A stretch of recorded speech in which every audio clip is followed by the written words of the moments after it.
ADOS. How y'all doing this glorious Sunday afternoon? I am Angela Nirvana, your hostess with the mostest on the Friends of ADOS TV channel, bringing you those ADOS hot topics and making the case for reparations for the COVID-19 stimulus relief demand. And today, I've got none other than William Dickens, Triangle ADOS. He's here to make the case for the Democratic down ballot, a personal story. File on in. Start your watch parties, family. Let's get it. Let's go. Come on. Share. This is going to be a fire show. You definitely want to make sure you file in and hear this. This is his response to Professor Marlon Aldridge, who was on yesterday. We went longer than intended, family, but it was intense. We had to get it in. We had to go there, family, because none of this works until we move as a block. Come on. What's up, Trey Lincoln? Thank you for joining the live. Start your watch parties. I'm going to do the same. Hey, come on. ADOS, baby. We here. The gate is up. Yes, it is. I love y'all black. I love y'all strong. Thank you for tuning in. Oh, yes. Oh, yes. Let's get it.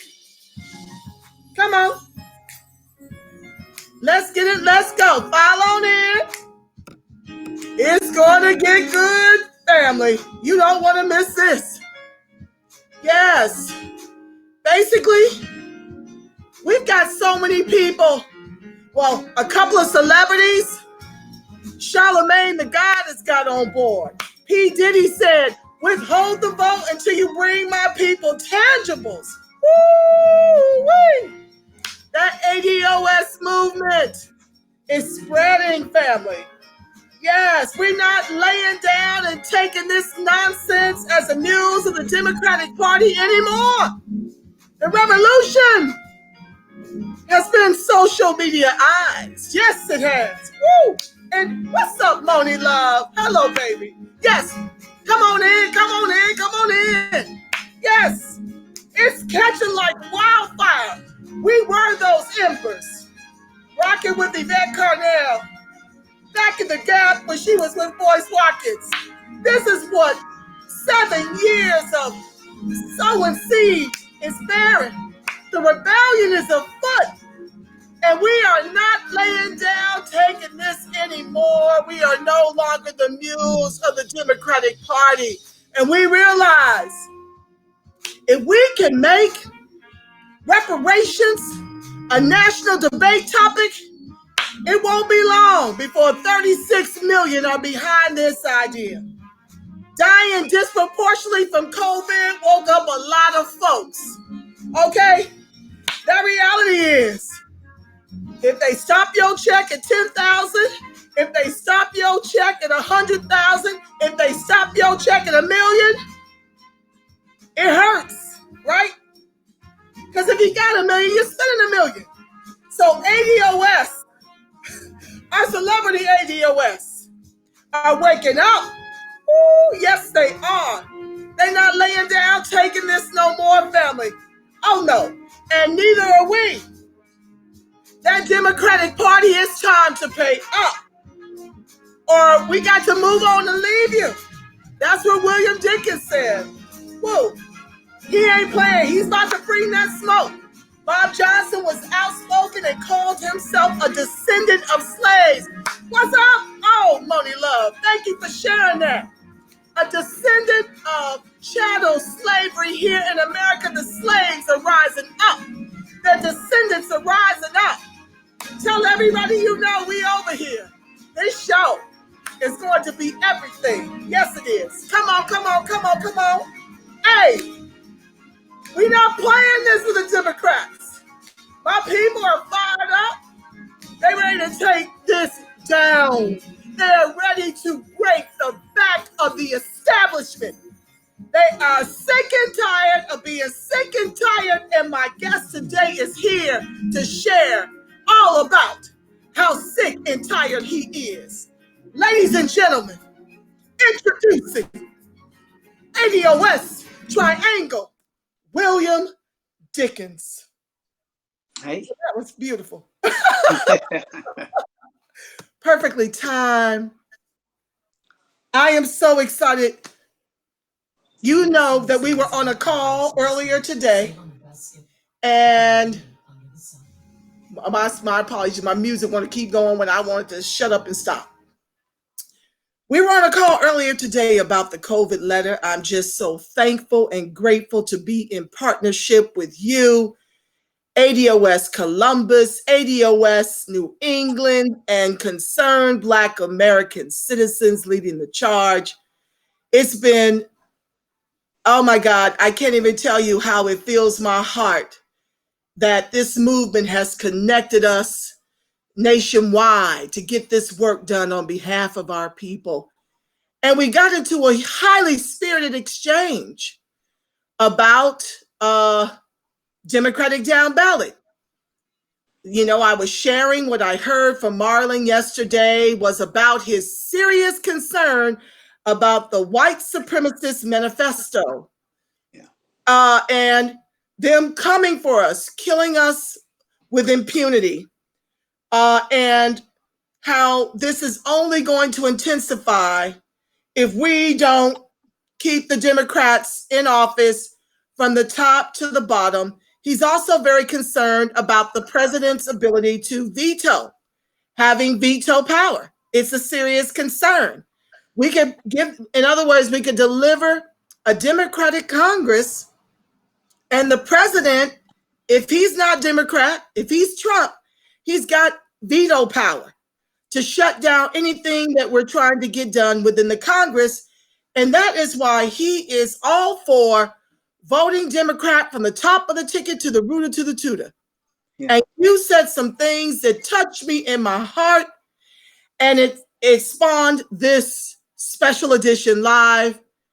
And I am so grateful that you were willing to take your time. I know it's 9 o'clock on the East Coast. I'm going to try to keep this to an hour or less, but I had to have you on my show because you were fire in that exchange. Yeah. Could you let the audience know who you are, and let's get into it? Well, my name is William Dickens, as Angela has said. I'm the son of a sharecropper. Also, my mother of two sharecroppers, mother and father. So my story is pretty much built in this ADOS life that I've lived. Um, a lot of times people want to think that a lot of this history is long ago. It ain't. It touches me right here and right now. As as I can give you a little bit on my dad. My dad was a sharecropper, and he had to quit school in the second grade because the white farmer that his daddy was sharecropping with, his son was being gonna go off to college. So he told my father, dad, said, "Hey, I need that boy out here on the farm." And so my dad had to quit school in the second grade while his son went off to college. Oh. So my dad never learned how to read and write.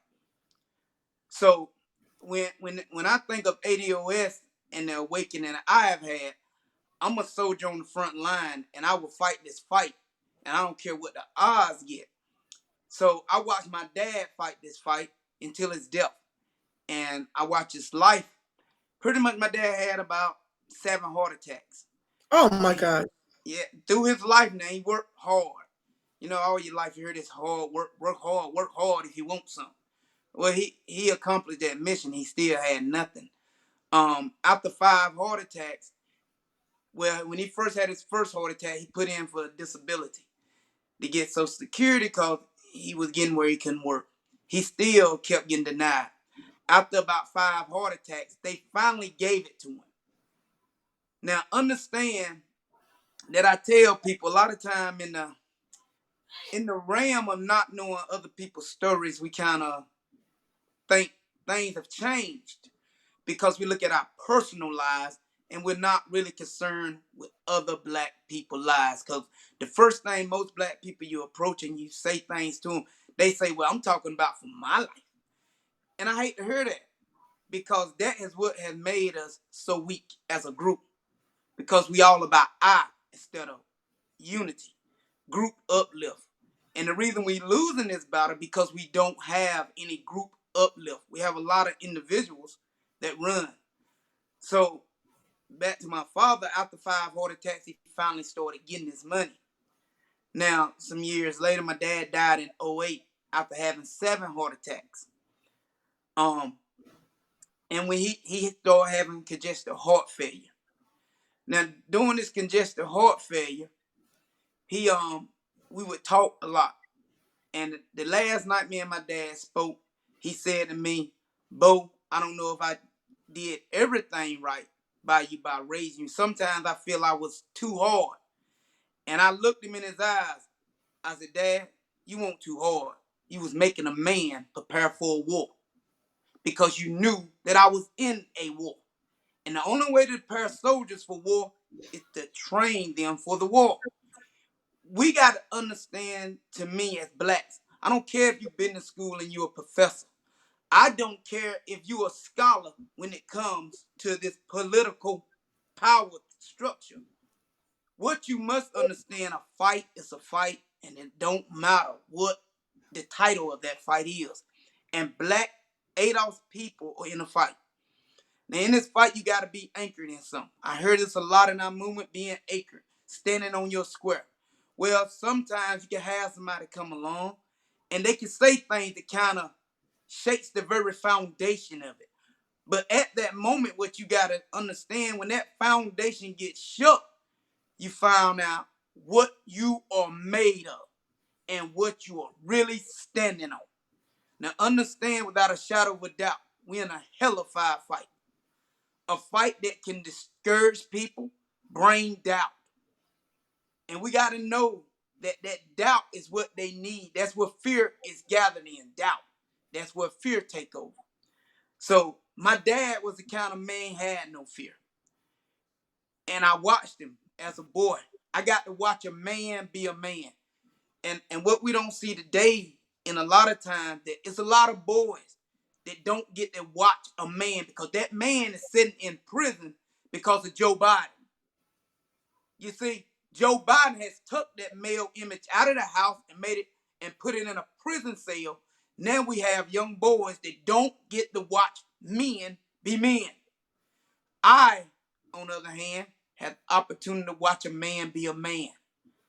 So, in that watching this man brought me along, showing me what it would take to be a man.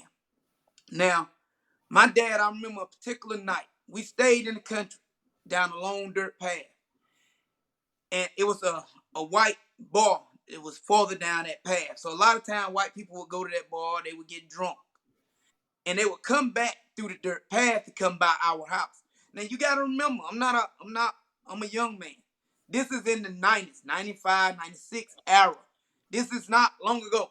So I don't want you to take this story and think I'm talking about in the 60s. I'm talking about current years, not long ago, 20 years ago. And these white guys would come through our yard. My dad one night got out of the bed. He gave me a 20 gauge and he took a 12 gauge. He said, come with me, boy. Now remember, I'm 12 years old. I get in the car with my daddy. We go back there to what we called at the time a redneck bar. My daddy kicked the door in, shoot up in the air, and he makes an announcement. He say, I got kids that gotta go to school. If either of y'all come through that path down there, again, spinning tires through my yard, I'm going to kill you. Now, a lot of people might sit there and say, that's real. Wow, that's real far. Well, you got to understand, men protect the things they love. That's what we were designed to do. All through nature, when you see the male, his job is to be the one that protect the things he loves. That has been ripped away from the black community. And what has been replaced with is no protection. So with no protection, it means fear. It means that a lot of times things get watered down. because people feel as if I can't do what I want to do because I have no one here to back me. Well, understand that I sit before you and say, I watched a man be a man, and sometimes being a man gets to a point where you got to stand for something.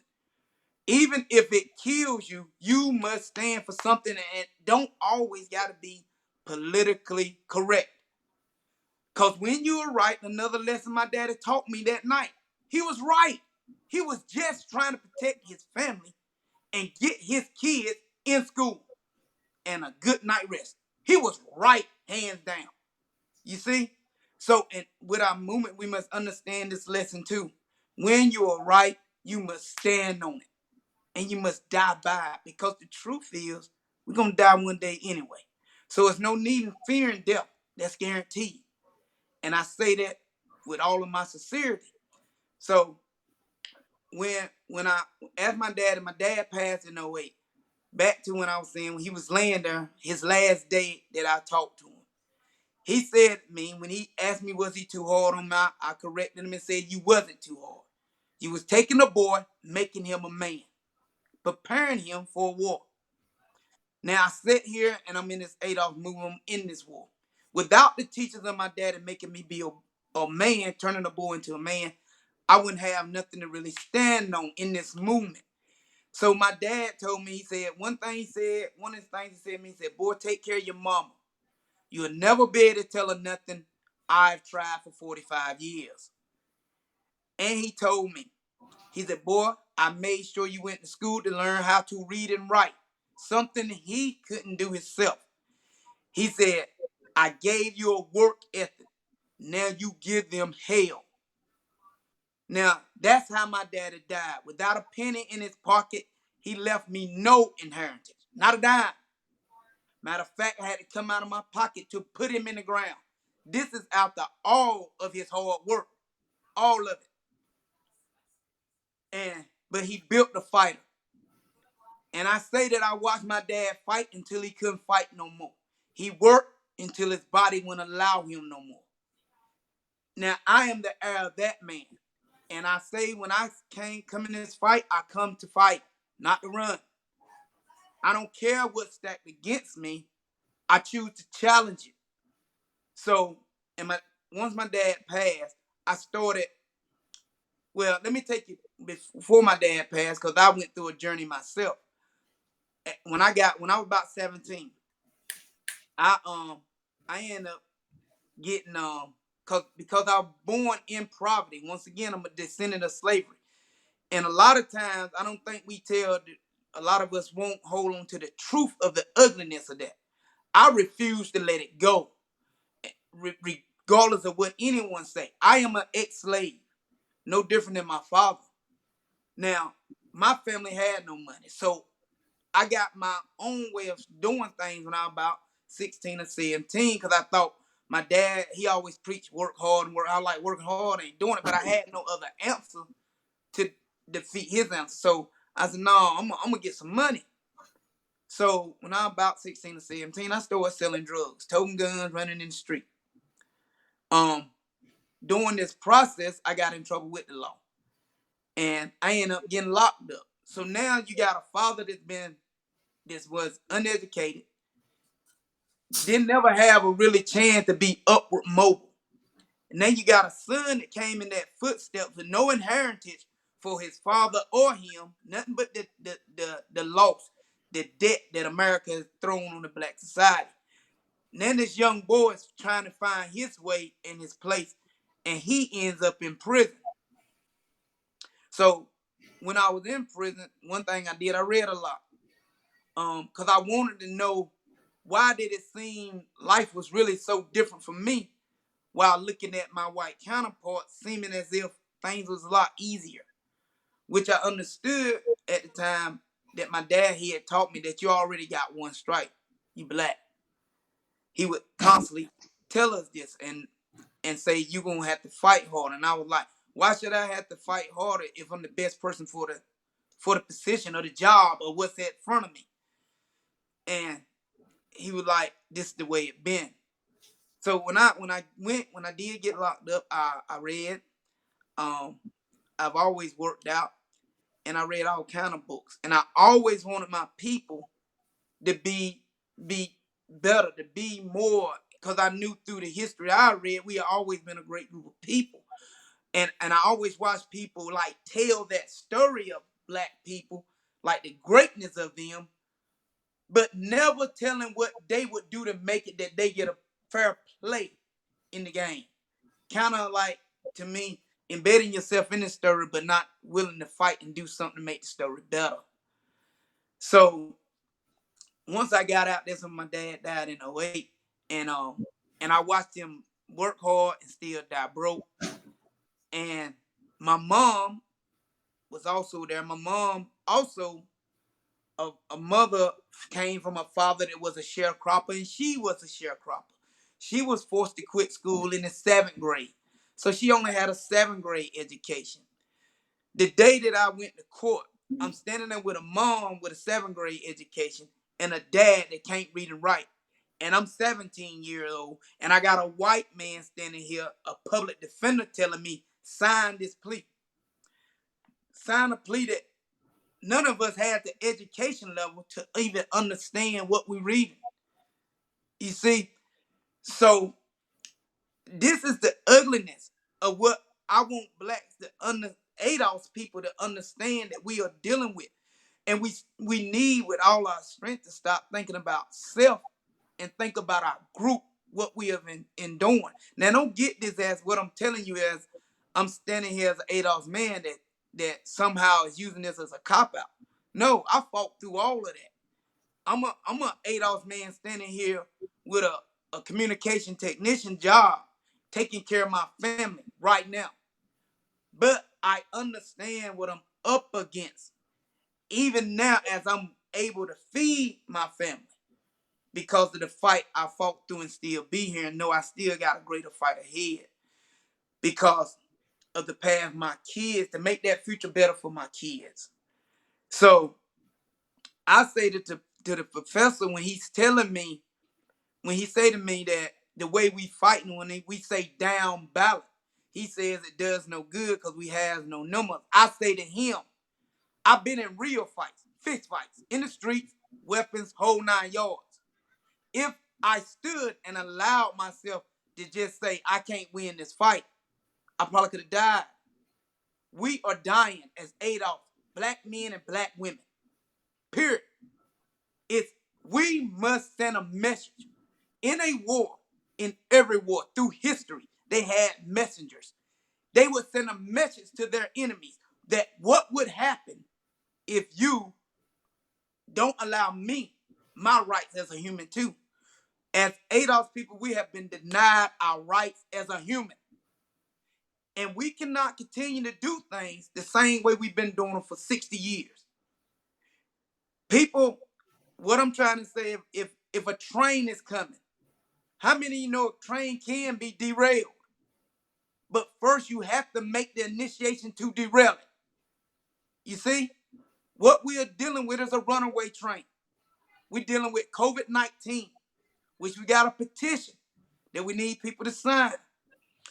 So we're dealing with this COVID-19. We're dealing with police still killing black men at a high rate. We dying from this COVID-19. We got we got a Republican and a Democratic nominee that neither one cares about us. Neither one. Angela said before we need that, Miles was thinking that we need Democrats up at the top and down through the bottom.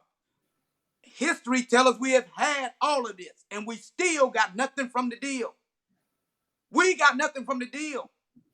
Now, if we got nothing from the deal having all Democratic, why don't we understand? This is our time to send a message of war. We are no longer trading in our vote for anything less than reparations and a black agenda for black America. We don't care if Trump burns this country to the ground. We will emerge from the ashes and still demand what we are owed. And if you can't wrap your mind around it, you're not built for what's got to be done. And understand, in this fight, and I tell all of you in this fight, you must find something to anchor yourself in to endure it. Meaning you may have to stand in that mirror and look at yourself and dig deep within yourself and say, I am designed for this fight. It's not going to be easy. Nothing is easy. We are dealing with over 500 years of systematic oppression. How do we think it's going to be an easy fight? You see, it's not going to be easy. But you is in us. Our ancestors had it. We carry it too. It's in our blood. If you got to reach back and talk to some of them ancestors, pick up some books and hear them encouraging words, you find them. But whatever you do, you fight. And you don't stop fighting.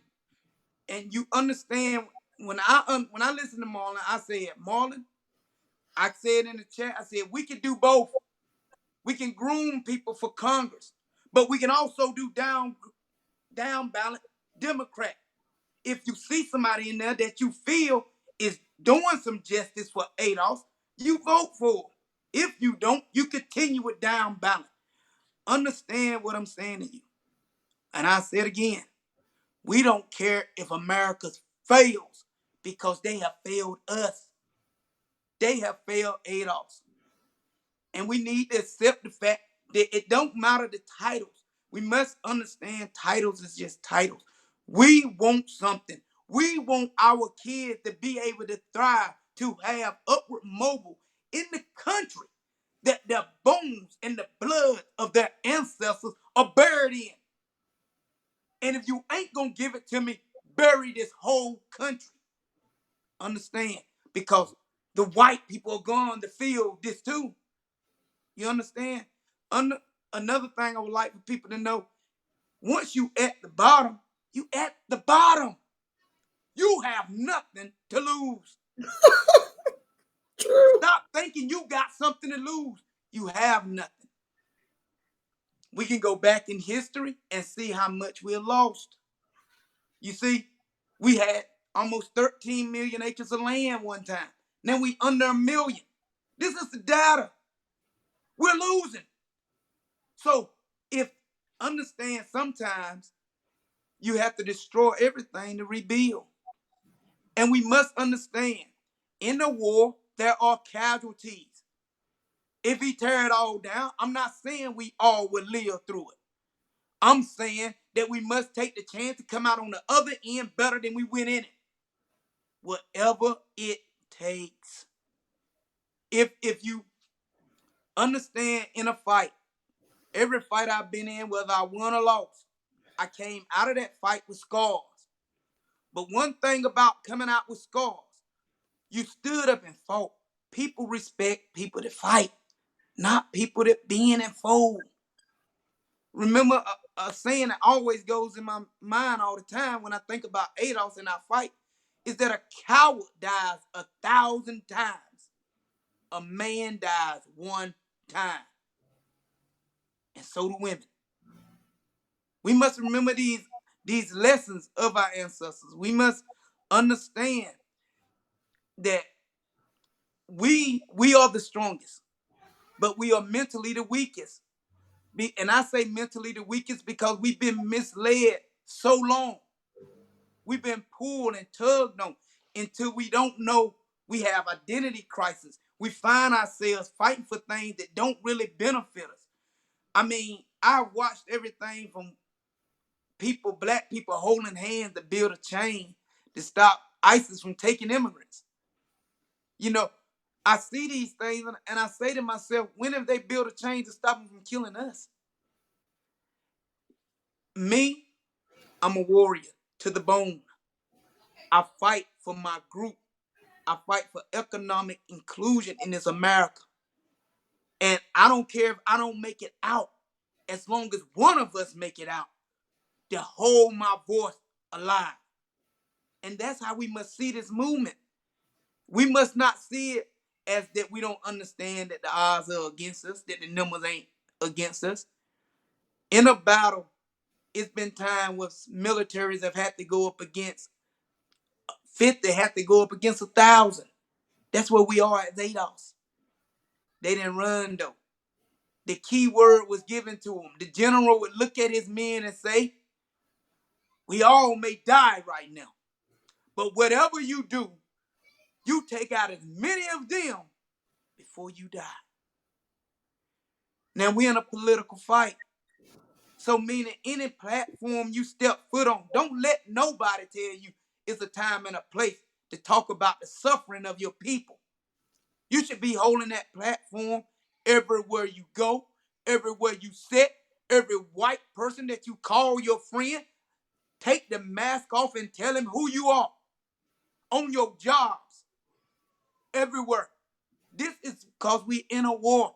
If that person don't understand where you are and see you, they can't be your friend. They're an enemy. Accept it. It's okay. Understand that what I want people to see, and I want Marlon to see is, in a battle, you got to carve yourself out and know who with you and who against you. Because if you go on a war with people, if you go into that battle with people that not fully embedded in that war and understand the purpose of it, why you are there fighting, they'll turn on you in that war. You see what I'm saying? So what have you really made if you ain't built your movement, ADOS, in a movement of people that's there because they anchored in it and they willing to fight to the end for it? When I heard the word grooming, you groom them people and educate them in understanding that we are here for the sole purpose. Even if I don't benefit from my work, someone will. And if Marlon don't understand that, maybe Marlon is in the wrong movement. You see? Because other groups understand the significance of this, and we must be the same. So that's where I'm at when it comes to the down ballot vote. That's why I stand on it. And I stand on being able to chew bubble gum and walk. We can do multiple attacks, but we must attack. We must derail the runaway train. And that is the establishment of this oppression system that we've been put in. We can't keep the train running. It must come off the tracks. And we have to be the ones that derail it at all costs. Even if my kids suffer from it, we must derail it at all costs. And anybody out there that's thinking that you got any other way to do it, it's not gonna happen. Because the get along to go along ain't working. Clearly. Let me let you take a breath and just show some love to everyone who's watching. Vicki Lewis, shout out to you, my love. She says, thank you, William Dickens, for everything that you do. Trey says, we forgot nothing for the deal because we never asked. Now we're demanding tangibles. We never ask for nothing. Absolutely, Moni Love says. Trey says he likes that runaway train. I want to shout out Elder Charles D. Crocheron. Thank you for joining the live. Brian Frazier, Hakeem Malik Ali Ahmed Daye, Christopher Williams. Thank you all for joining the live. Thomas Hendricks Sr., Tony Davison, Jeffrey Skeet Summersall, Alexander Dickerson, Phoebe Cofield, Emmanuel Lewis, Julia Falk, Timothy Oglesby, Vanessa Rubin, Diana Yeldell, Keith Brown, Jacqueline Cockrell Wilson, Lorene Pryor Trowell, Karen Brown, Brittany Talbert, Deborah McKnight, Kerfanel Winston, Jackie Anderson, David Chin, Reggie Green, Joseph Taylor III, Art Jones, Carlos Moore, Reggie Green, Ricardo Eduardo Esquivel, Melvin Nelson, David Chin, Dallas Johnson. Don Page is in the building. Concerned Black American Citizens, Nicole Harrison, Nikki, love to you, Angela and William. Nicole is Triangle ADOS, so is Dawn. I just want to remind you guys, William has said it all. I don't really have much to say. I I have my decision of what I must do. Um, and I hope this show has enabled you all to come to a decision. Are you going to continue to vote for the status quo? Status quo? Are we going to continue to be afraid? Or are you going to vote Democratic down ballot to break the back of the establishment? Now, I know a young lady said earlier in the Twitter when Eddie Glaude did it's been years ago since he did it, but he explained Democratic down ballot and someone reposted in the Twitter. And one of the ladies who responded says, we've been doing this for years and it's ineffective. Well, I want to encourage you guys. It may have been ineffective, but it's growing. The fact that Democratic down ballot, I've just been newly introduced to it through Yvette Carnell. I never knew that this was something we could exercise. So the fact that it's not worked in the past is no precursor for what it can do in the future.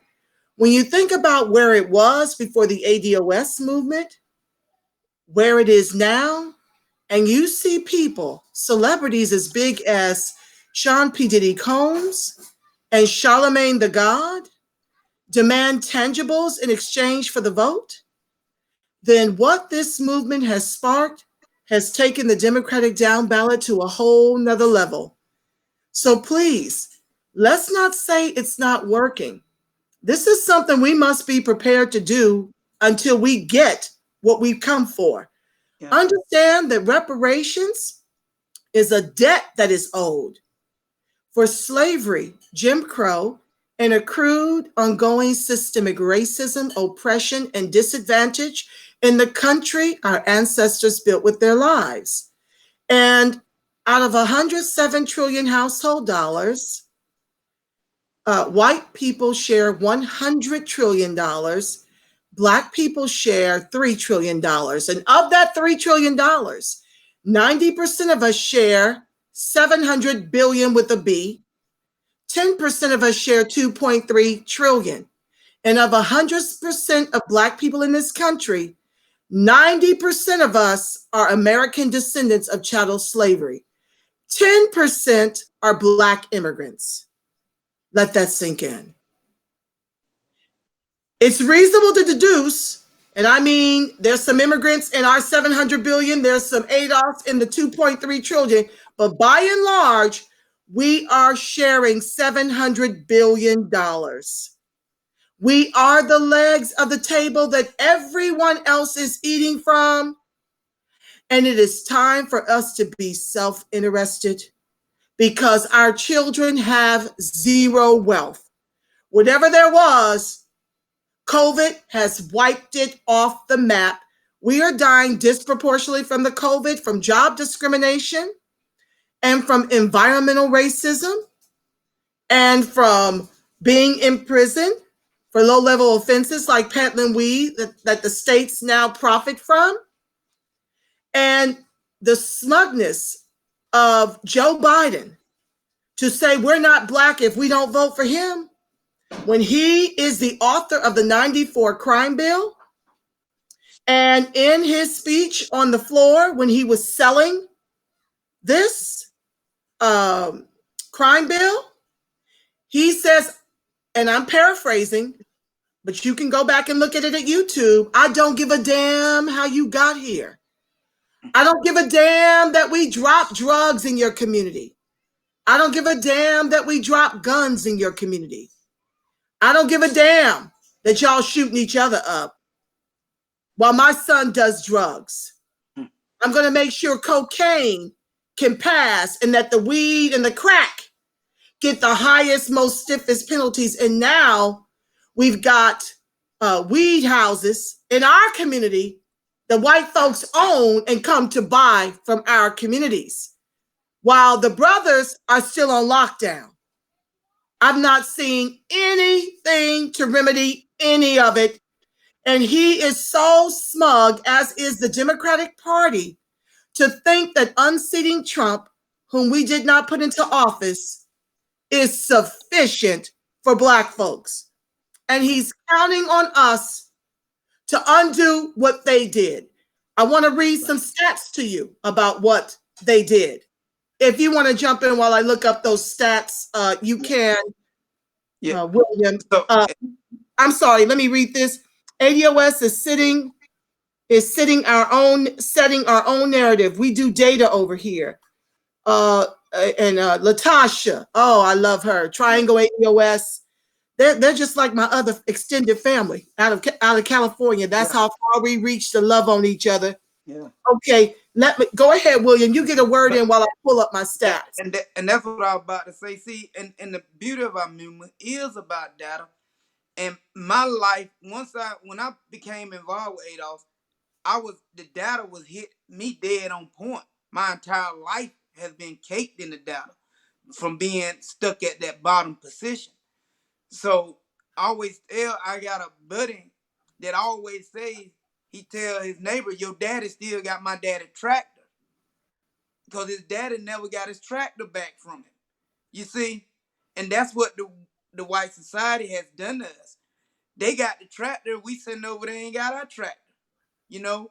But yet they telling us, hey, you can still do what I'm doing. How? I don't got no equipment to work with. So we got to know, we got to be critical thinkers. We got to become critical thinkers. At the same time, we got to understand we got to be warriors. We got to be ready to do what needs to be done with this runaway train. And we cannot allow people to demotivate us or push us to a side by saying things that, oh, it won't work. Well, let me tell you what I'm gonna try. I've been in plenty of these situations when people say things don't work. If you feel it won't work, you need to walk away. I believe you attack. That's my soul and heart tells me, and I've always been that way. And another thing I want to point out to people that when I talk about being full throated, as Yvette says a whole lot of times, to me being full throated is taking these people that you work around, talking to these people, saying, where do you stand for the justice for me? See, me personally, I believe if you complaining about this candidate you got, find candidate to stand up for the most unjustest group, Black ADOS people. If your candidate will stand up for ADOS people, he'll do right by you because he's taking on the biggest fight. If he stand, understand, we keep going for people that's just doing numbers. Cause I know Marlon kept talking about numbers. Understand these people that do numbers are basically not gonna fight for us in the first place because the numbers ain't there. You see? So we need people to say, I don't care what the number says. This is what's right. These people deserve better. You Let me understand? absolutely. I'm going to jump in before I pray us out.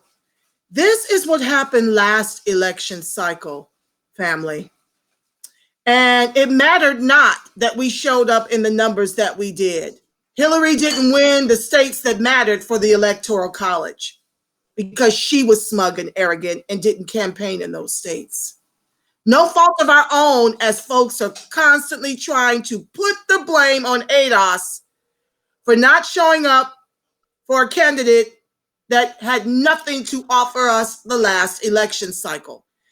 By race and gender, out of the entire population, white men are 34%, white women are 36%, Black men are 5%, Black women are 7%. That's 12%. Latino men are 5%. Latino women are 6%. They are 11%, 1 percentage point behind us. And this is why the Democrats are pushing so hard to open up the borders and to give the Latinos a path to citizenship, because Black folks are waking up and they can no longer use us as a mule. Okay. Um, Others are 6%. I'm sure that includes Asian. Now, let me show you how this lined up. Of the white men, 31% voted for Clinton, 63% voted for Trump, 6% were other or no answer. Out of white women, 43% voted for Clinton. 52% of white women voted for Trump. While y'all blaming us as these white women swore up and down they were going to deliver Hillary, these white feminists, they gave 52% of their votes to Donald Trump. Blame them. That's right. 5% of white women were other or no answer. Of the black men, 80% of black men voted for Hillary Clinton. More than she ever deserved after calling us super predators and offering no reparations and no black agenda. 80% of our free black men who could vote still delivered her the vote. Where it came to Trump, 13% of black men showed up for Trump. 7% was other or no answer. Black women. 93% of black women voted for Hillary Clinton, who called us super predators, offered no black agenda and no reparations. 93% of black women. 4% of black women voted for Trump. 3%, I was in this group, was other or no answer. I voted Jill Stein, Green Party. So 3%. And I want you guys to understand you have dragged ADOS through the mud when ADOS showed up, the black men and the women. This is to all of you who want to sit up here and blame ADOS for not voting Democrat, blue no matter who, and yet we're dying disproportionately from the COVID. Let's get to Latino men. 62% voted for Hillary Clinton. And this is why they're pivoting to Latinos to replace us, because they know this election cycle, we are done stick a fork in us. 62% voted for Clinton. 33% of Latino men voted for Trump. 5% were other or no answer.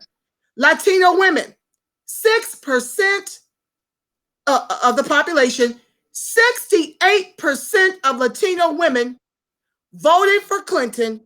26% voted for Trump. 6% were other or no answer.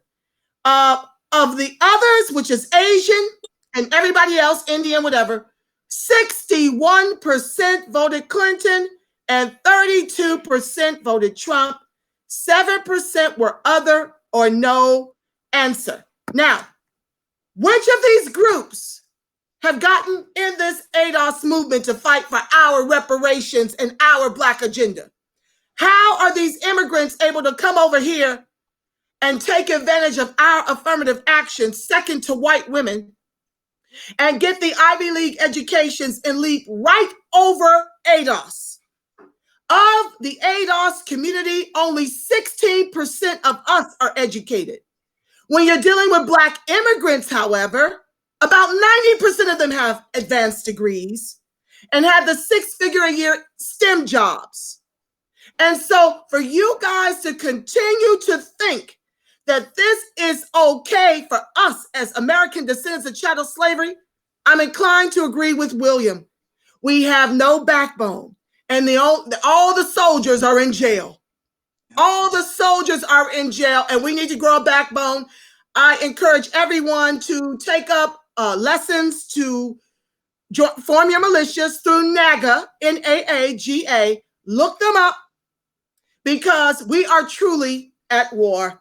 And it doesn't get more real than someone who descends directly from sharecroppers who descended from slavery, who has walked in the shoes of, and William, I want your help, because I believe I need to do a segment of people like yourself, because us Yankees don't really understand this.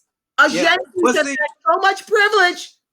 We don't understand it on this very core level, and I would love to have more like yourself on the Friends of ADOS TV. And that's what I always get people to understand. I've been impacted by Joe Biden crime bill, and multiple nephews, cousins in my family have. This thing is real, and the ugliness of it is real. If you visit And let go me ahead. jump in. Don't lose your thought. It's real because, as I mentioned on one of my shows, I live in Long Beach. I own property. They take the public school money that my taxes pour into and put it into the white schools, while the black and brown schools are left to fail. They don't give us loans to start businesses in our own community. They allow immigrants to come in our own communities and not only own the businesses, but disrespect us. And so that you're taking the money out of education and you don't allow businesses in the community and you don't bring jobs to the community, then what do you expect these brothers are going to turn to? What do you want them to do? Just perish? So what I'm saying to you, to piggyback what William said, this is institutionalized systemic racism at its lowest common denominator. We have been set up to eat the failure of slavery without demanding anything in return. And if we all stand up, it will be game over. William, I'll let you close us out. We're at 51 minutes, and then I'm going to pray us out. Okay. So now back to Marlon. I want to kind of hammer what he is saying. He to me, he's dominantly saying to continue moving things the way they are, and just hope for the best of it come out of it, because we've been doing it. And I keep saying, I want to say to Marlon personally, you can continue that journey. The people, I'm hoping that the mass movement of this ADOS movement is with me saying, I'm going to derail this train. And I'm going to do whatever necessary to derail it. If it vote down ballot, if it to show up to make an, at these, when they have these political outlets after this COVID is over, to show up and make an eruption about what's going on with it, we must hold a plank on every field. I demand all ADOS people, with your white friends, with your immigrant friends, to start holding accountability to them too. To start telling them to their face what you dealing with and where do they stand in your justice.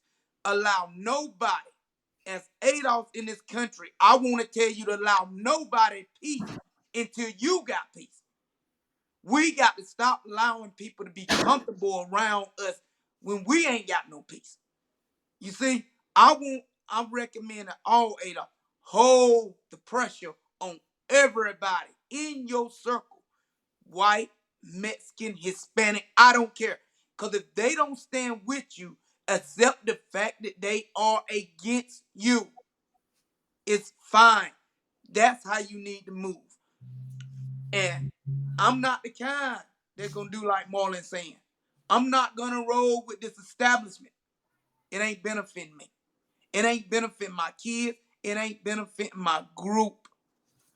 So I would say to Marlon, get a backbone. Other than thinking you a professor, learn what it is to be a soldier. Because that's what we need now. We need educated soldiers, critical thinking soldiers that is fine with fighting uphill battles. Because that's what we fight. And that's what I want to say. I can't thank you enough for being a soldier. I want to thank my audience for being in this live, and I want to thank you for making this video go viral. I'm just really, I got to go power walk this off because this is the closest I've ever personally been to slavery through your share. This is the closest I've ever personally been. I've read about it, but I've not been in relationship to it. And we have this false illusion of inclusion because of our education and the fact that we weren't reared in these conditions. I mean, my story is very different from yours. I was raised in Dayton, Ohio, and I started working at 13 through the Upward Bound program at Central State University. I segued into a vocational high school and majored in business and landed my next job at 15 years old at General Motors, Delco Moraine, Mm. in the insurance division. And so my life and that of many of us in Dayton, Ohio, especially in my peer group, Marlon's peer group, we had it going on. But I too have met with discrimination in the workplace. So I border boomer and Gen X. Mhm. And sadly, folks want to sit up here and talk about how much money they have, how good they are, but what is their net worth? That's what I would ask you, boomers that are, sitting up so pretty. What is your net worth? Do you have financial education? Have you made good money moves with all this money you raking in? How much wealth do you have to leave to your children? That's the real question. And so I've been six figures. Okay. And I saw Wells Fargo replace us with immigrant workers. And ultimately, I jumped ship because I saw the bag we were in to rob and rip off the customers. And that's why they were replacing us, because we're the whistleblowers. They brought in immigrants who didn't know any better, didn't know how they operated as white men. And recently, Or, or, 5,500. Go or ahead. it, or they didn't care because they was benefiting from it. They were That's the benefiting. thing. It was Yeah, all about the yeah, but they don't shareholders. really care. Yeah, they don't really care. So, You, right. yeah, Go ahead. you remind me of when I was about when I got out of prison. When I got out of prison, I was 27, and I had to go You back spent to 10 work years on. in prison? I did 10. I went back to For put what? I For drugs? yeah. So I when I went back to when I got out, the first thing I did, I knew I had to have some money because I know with no money in my pocket that I would get desperate and maybe go back to street. So I went and started working on the farm. And I want to I'm kind of telling you this to come to something else. So I went to working on the farm. I was 27. And they started me with $7.25. Now remind you, this farm I was on, my aunt had worked on it, my uncles had worked on it, my mama had worked on it, my daddy had worked on it. You see? And here I am just getting out of prison, they paying me $7.25. One day, we go pick up cotton pickers. I say to the man, now this farm, they bought two cotton pickers. They paid $600,000 for two cotton pickers in one day. We get back to the farm. I'm like, listen. I tell the guy's son, I'm like, I need more money. I can't do nothing with $7.25. You know what I'm saying? I said, now listen to what I say to this man. I said, can you at least pay me $12 an hour? That still ain't nothing. But I said, can you pay me $12 an hour? He say to me, Junior, we can't afford to pay you $12 an hour. He said, but what we can do is we can give you a piece of land, set you a trailer on it, and as long as you work for us, you can live there free. Now, see, if people don't understand what we dealing with, when I say we dealing with a true evil group that still is just as mercenary as they always been. I've lived it personally. They don't care about us. And we must get in the war mode in our mind. One thing I want all ADOS people to understand. The first battle in becoming a soldier is knowing yourself. So one question I want you to understand is one of my favorite sayings. A soldier must know his own battlefield. No, a soldier's first battlefield is his own mind. Now I want you to remember those words. A soldier's first battlefield is his own mind. So your first enemy is going to be yourself. Because if you don't know yourself, you'll float all over the place. You'll move over here, you'll move over there. If you don't know why you're here right now, if you don't know why you're on this live right now, you cannot stand with us and make this work. If you're here for any other reason than true justice for your people, this will not work. So I say to you, know that saying, know what it means to you, know who you are, know why you are planted in this movement, and be unshakable like the red oaks down there in California. They stood for so long, and we must get anchored, and we must stand. We must unite. We must hold the plank. We must hold the line. So I say to all of you, stay strong, stay focused, and keep the damn line moving forward. And I love you. Thank you for that. I do want to finish this because we're on an hour, but I want to finish that last thought. At 15, I was working with Delco Moraine General Motors. And if you're from Dayton, Ohio, you know all of that is gone. By the time I was in college, I would come back to GM to work for $25 an hour. That was back in 1985. They have since pulled all of that manufacturing out of Dayton, Ohio. They got rid of National Cash Register. We are in 2020, and they are fighting in the Democratic Party over $15 an hour. I made $25 an hour in 85 during summers home from college. I get to 2008 when the bottom falls out, the first recession under Obama. He chose to bail out Wall Street. So this is the problem with the government, even the Democrats, okay? Because they believe in capitalism until they tank the economy. Now they want socialism. Why should they receive bailouts?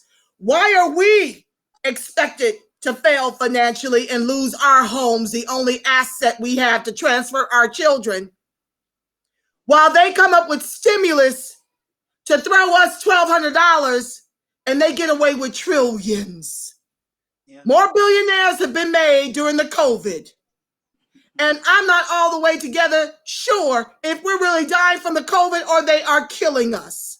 I've got several episodes about that. You can go check them out in the archives. But the bottom line is, in 85, I made $25 an hour working at the GM plant for my summers home from college. And folks are working gig jobs with no benefits today. That is what we're up against as ADOS, and we are on the bottom in every metric, in every industry. So, with that said, family, I want you to share this video, make it go viral. I'm going to start another watch party as soon as we conclude. I want you to get over to the White House petition if you need your hands on it immediately so I don't disrupt what's happening in the space with the watch party.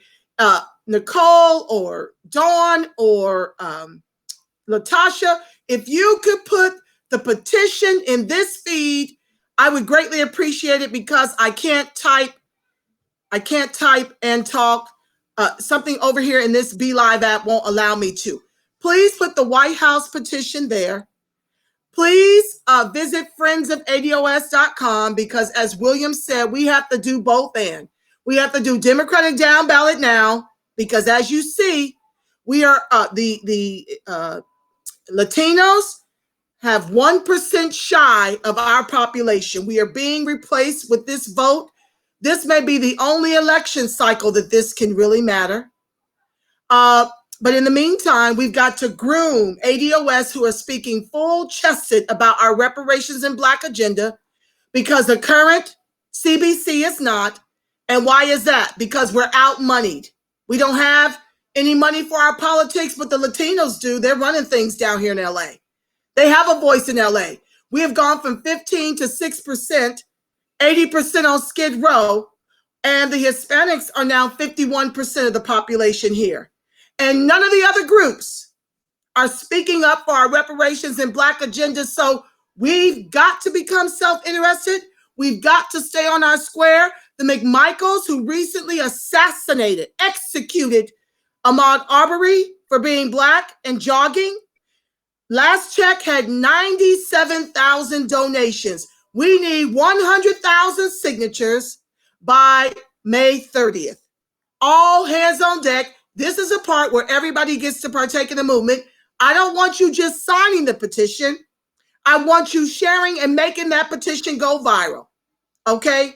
That's your mandate. You can find me at Angela Nirvana, Friends of ADOS TV, in Facebook and on YouTube. I will be uploading this show in the YouTube space. You can share the links. Share, family. And with that said, I love you, Black family. I love you strong. I want to pray us out. The light of God surrounds us. The love of God enfolds us. The power of God protects us, and the presence of God watches over us. Wherever ADOS and its allies are, God truly is, because you are the face of God. You are the voice of God. You are the body temple of the Spirit of the living God. Until next time, family, you make it a beautiful, God-inspired rest of your evening and Memorial weekend. Mwah. Take care, family. Thank you, William. I'll be in touch. You hold the frame. I'm going to close us out, okay?